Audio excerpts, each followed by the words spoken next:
Welcome to fast learning. ద్వీపకల్ప నదీ వ్యవస్థ గురించి ఫైనల్ పార్ట్.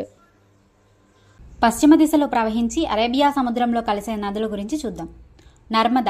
నర్మదా నదిని ఇంకో పేరుతో ఏమంటారు? మధ్యప్రదేశ్ జీవనాడి.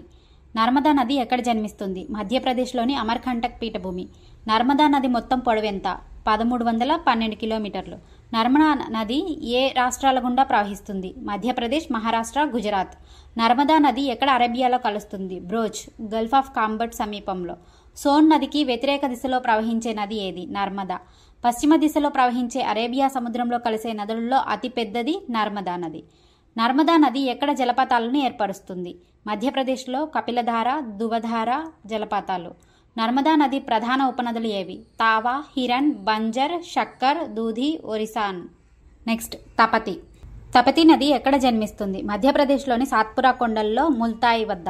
తపతి నది మొత్తం పొడవెంత? 726 కిలోమీటర్లు. తపతి నది ఏ రాష్ట్రాల గుండా ప్రవహిస్తుంది? మధ్యప్రదేశ్, మహారాష్ట్ర, గుజరాత్. తపతి నది ఎక్కడ అరేబియా సముద్రంలో కలుస్తుంది? గల్ఫ్ ఆఫ్ కాంబట్ వద్ద.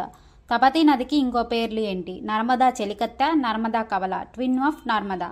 తపతి నదికి ప్రధాన ఉపనదులు ఏవి? పూర్ణ, బేతుల్, గిర్నా, అరుణావతి, పంజల్, పలేర్, గంజాల్.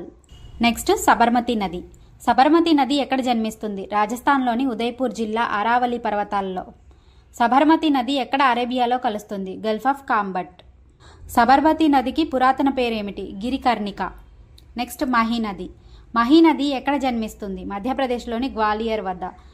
మహీ నది ఏ రాష్ట్రాల గుండా ప్రవహిస్తుంది? మధ్యప్రదేశ్, రాజస్థాన్, గుజరాత్. మహీ నది ఎక్కడ అరేబియా సముద్రంలో కలుస్తుంది? Gulf of Khambhat. Next Vaitarna నది ఎక్కడ జన్మిస్తుంది? మహారాష్ట్రలోని నాసిక్ సమీప పశ్చిమ కనుమల్లో. వైతరణ నది ఏ దిశలో ప్రవహిస్తుంది? గోదావరి నదికి వ్యతిరేక దిశలో.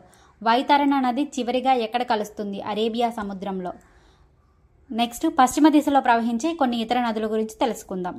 గోవాలో పశ్చిమ దిశలో ప్రవహించే ప్రధాన నదులు జువారి, మాండవి, రాచోల్. కర్ణాటకలో పశ్చిమ దిశలో ప్రవహించే ప్రధాన నదులు శరావతి, నేత్రావతి, బెడ్తి, తాద్రి, కాళీ, గంగల్లి. కేరళలో పశ్చిమ దిశలో ప్రవహించే ప్రధాన నదులు పెరియార్, భరతపూజ, కుంతిపూజ. కేరళలో అతి పొడవైన నది పొన్నని, భరతపూజ. పెరియార్ నది ఒడ్డున ఏ ప్రసిద్ధ స్థలం ఉంది? శంకరాచార్యుల జన్మస్థలం, కాలడి. మహారాష్ట్రలో ప్రధాన పశ్చిమ దిశ నదులు ఏవి? నర్మదా, తపతి, వైతరణ. గుజరాత్లో ప్రధాన పశ్చిమ దిశ నదులు ఏవి?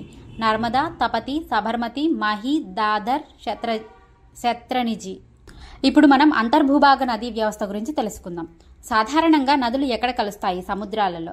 అంతర్భూభాగ నదులు ఎక్కడ కలుస్తాయి? మార్గ మధ్యలో కానీ ఉప్పునీటి సరస్సులు లేదా ఇసుక రేణువుల్లో కలుస్తాయి. అంతర్భూభాగ నదులు ఎక్కువగా ఏ ప్రాంతాల్లో ఉంటాయి? వర్షాభావ ప్రాంతాల్లో. భారతదేశంలో అతిపెద్ద అంతర్భూభాగ నదీ వ్యవస్థ గల రాష్ట్రం ఏది? రాజస్థాన్. భారతదేశంలో అతిపెద్ద అంతర్భూభాగ నది ఏది? ఘగ్గర్. లూని నది ఎక్కడ జన్మిస్తుంది? అరావలి పర్వతాల్లోని అజ్మీర్ సమీపంలో అన్నాసాగర్ వద్ద. లూని నది ఎక్కడ ఇంకిపోతుంది? గుజరాత్లోని రన్ ఆఫ్ కచ్ ప్రాంతంలో. లూని నదికి ఇంకేమని పిలుస్తారు? Salt river. బానీ నది ఎక్కడ జన్మిస్తుంది? రాజస్థాన్లోని జైసముద్ర అనే ప్రదేశంలో. బానీ నది ఎక్కడ కలుస్తుంది? థార్ అడారి గుండా ప్రవహించి సంబార్ సరస్సులో కలుస్తుంది.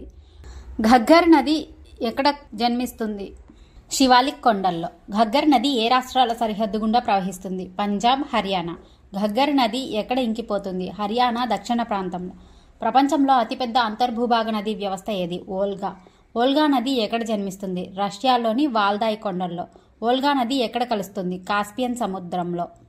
ఎగ్జోటిక్ నదీ వ్యవస్థ గురించి తెలుసుకుందాం. ఈ ఎగ్జోటిక్ లేదా పరస్థానీయ నదీ వ్యవస్థ అంటే ఏమిటి? నీరు లభ్యమయ్యే లేదా అధిక వర్షపాతం గల ప్రాంతాల్లో పుట్టి ఎడారి ప్రాంతాల్లోకి ప్రవహించే నదులను ఎగ్జోటిక్ లేదా పరస్థానీయ నదీ వ్యవస్థ అంటారు. ఎగ్జోటిక్ నదులు ఏ ఉపయోగం కలిగిస్తాయి? ఎడారి ప్రాంతాల్లో పంట పొలాలకు సాగునీరు అందిస్తుంది. భారతదేశంలో ఎగ్జోటిక్ నది ఉదాహరణ ఏది? సింధు నది. యుఎస్ఏలో ఎగ్జోటిక్ నదికి ఉదాహరణ ఏది? కొలరాడో నది. దక్షిణాఫ్రికాలో ఎగ్జోటిక్ నదికి ఉదాహరణ ఏది? ఆరెంజ్ నది. Thanks for watching. Please like, share and subscribe to my channel.